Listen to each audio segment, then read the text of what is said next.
ধেয়ে আসছে গাজওয়াতুল হিন্দ। হ্যাঁ, আপনি সত্যিই শুনছেন।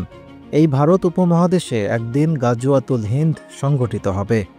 অনেক আলেমদের মতে আগামী কয়েক বছরের মধ্যেই উপমহাদেশের রাজনৈতিক প্রেক্ষাপট দ্রুত বদল হবে। ফলে মুসলিম ও কাফিরদের মধ্যকার বিভেদ তীব্র আকার ধারণ করবে। এর পরিণাম হিসেবে এক রক্তক্ষয়ী যুদ্ধ সংঘটিত হবে, যাকে আমরা গাজওয়াতুল হিন্দ বলছি। গাজওয়াতুল হিন্দ বলতে মূলত ইমাম মাহাদি এবং ঈসা আলাইহিসসালামের আগমনের কিছু আগে অথবা সমসাময়িক সময়ে এই পাক ভারত বাংলাদেশে মুসলিম ও কাফেরদের মধ্যকার সংগঠিত যুদ্ধকে বোঝায়। গাজওয়া অর্থ যুদ্ধ, আর হিন্দ বলতে এই উপমহাদেশ তথা পাক ভারত বাংলাদেশ সহ শ্রীলঙ্কা, নেপাল ও ভুটানকে বোঝায়। রাসূল সাল্লাল্লাহু আলাইহি ওয়াসাল্লাম বলেছেন, নিঃসন্দেহে তোমরা মুশরিকদের অর্থাৎ মূর্তি পূজারীদের বিরুদ্ধে যুদ্ধ করবে। এমনকি এই যুদ্ধে তোমাদের অবশিষ্ট মুজাহিদরা জর্দান নদীর তীরে দাজ্জালের বিরুদ্ধে যুদ্ধে লিপ্ত হবে। এই যুদ্ধে তোমরা পূর্ব দিকে অবস্থান করবে, আর দাজ্জালের অবস্থান হবে পশ্চিম দিকে। বর্ণনাকারী বলেন, আমি জানি না সেদিন জর্দান কোথায় অবস্থিত হবে।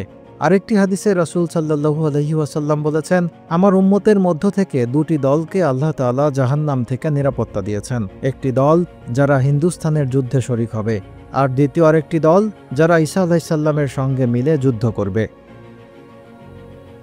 এখন প্রশ্ন হতে পারে, এই যুদ্ধ কবে হবে? কিছু আলেমদের মতে এই যুদ্ধ বনি উমাইয়ার শাসন আমলে মুহাম্মদ বিন কাসিম রহমাতুল্লাহ আলাইহির ভারত বিজয়ের মাধ্যমে সংঘটিত হয়ে গেছে। কারো মতে সুলতান মাহমুদ গজনবীর ভারত অভিযানের দ্বারাই এই যুদ্ধ শেষ হয়ে গেছে। কিন্তু গাজওয়াতুল হিন্দের সবগুলো হাদিস পর্যালোচনা করলে বোঝা যায় যে এই যুদ্ধ এখনো হয়নি, বরং ঈসা আলাইহিসসালামের আগমনের কিছুকাল পূর্বে ইমাম মাহাদির নেতৃত্বে এই যুদ্ধ সংঘটিত হবে এবং এই যুদ্ধের গাজীরাই শাম তথা সিরিয়ায় গিয়ে ঈসা আলাইহিসসালামের সাথে দাজ্জালের বিরুদ্ধে যুদ্ধ করবে।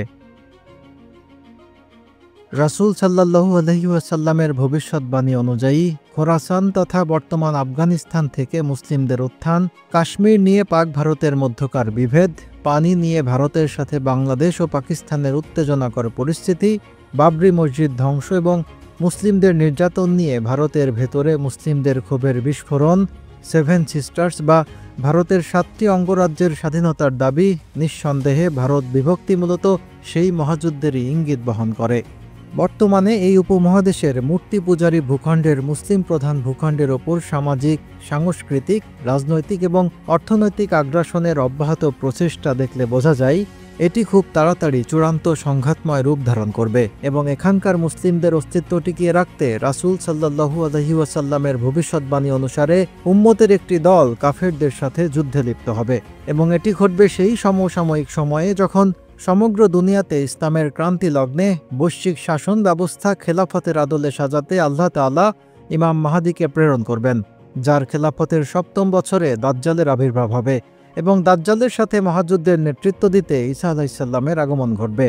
গাজওয়াতুল হিন্দের সময় অবশ্যই পাক ভারত বাংলাদেশের মুসলিম নামধারী মুনাফিকরা আলাদা হয়ে যাবে। তারা হয়তো কাফিরদের পক্ষে যোগ দিবে অথবা পালিয়ে বেড়াবে।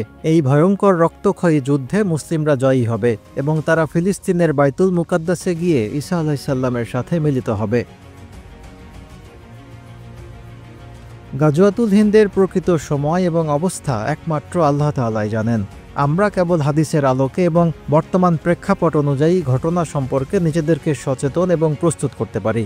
সার্বিক বিচারে আলেমদের মত হলো এই যুদ্ধ খুবই সন্নিকটে, কেননা এই যুদ্ধের সাথে ইমাম মাহাদি এবং ঈসা আলাইহিসসালামের সম্পর্ক রয়েছে। বর্তমান বিশ্ব পরিস্থিতি সম্পর্কে ওয়াকিবহাল যারা, তারা ভালো করেই জানেন যে বর্তমানে অমুসলিম শক্তিগুলো আসন্ন মহাযুদ্ধের জন্য কী পরিমাণ প্রস্তুতি গ্রহণ করছে। উদাহরণ হিসেবে ইসরায়েলের লাল গরুর কাহিনীর দিকে তাকাতে পারি, অথচ আমরা মুসলিমরা একমাত্র জাতি যারা কিনা আজও এই সম্পর্কে গাফিল এবং চরম উদাসীন। আল্লাহ তাআলা আমাদের সকলকে সতর্ক থাকার এবং সঠিক পদক্ষেপ নেওয়ার তৌফিক দান করুন। আমিন।